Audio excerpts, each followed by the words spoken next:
حمود، وينك؟ من افضل لاعب بالشهر الى ما حد يعرف اخبارك، شنو وضعك؟ مصاب؟ ليش ما جاي تلعب؟ طبعا، مثل ما تعرف أنا تعرضت لإصابة زين، وين الاصابه؟ بالعضلة الخلفية. زين. وهذا قدر، يعني الحمد لله والشكر.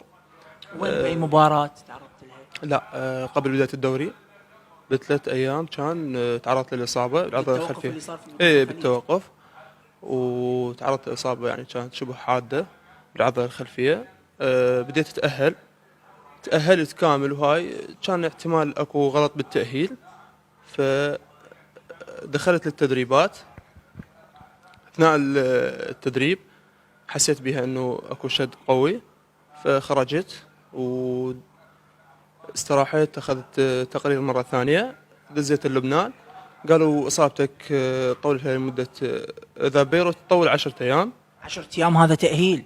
اي 10 ايام. وترجع جاهز؟ اي ان شاء الله لمدة 10 ايام اتأهل بيروت، وان شاء الله اكون جاهز اني. يعني انت ممكن مباراه نوروز تلحق، بس انت ما تريد تجازف، تريد تبدي من المرحله الثانيه بدايه قويه من جديد.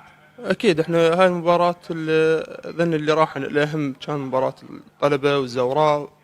بقت المباريات القادمة هم بعد أكثر أهمية. اللاعبين الموجودين ما يقصرون أبطال، والحمد لله احنا مثل ما نشوف بالصدارة. نادي الجوية ما يعتمد على أحد. وإن شاء الله أنا هالفترة أبقى أهل وأجهز نفسي المرحلة الثانية أضبط. يعني هسه اللي فهمته منك انه انت مسافر باكر، او بعد يعني بعد باكر راح تروح الى لبنان، راح تأهل من جديد. يعني تأهل، وقالوا لك حسب التقارير انه انت خلال 10 ايام تجهز وتدخل الملعب ويا الفريق. اذا انت اليوم من المرحله الثانيه راح تكون جاهز ويا الفريق. انا اليوم اريد اسالك، اليوم جمهور القوه الجويه يعتبر حمود مشعان واحد من المدافعين الممتازين في الدوري وفي فريقهم. انت شلون تشوف هذا حب الجمهور له؟ والله أكيد تعرف انتظارهم يعني لك.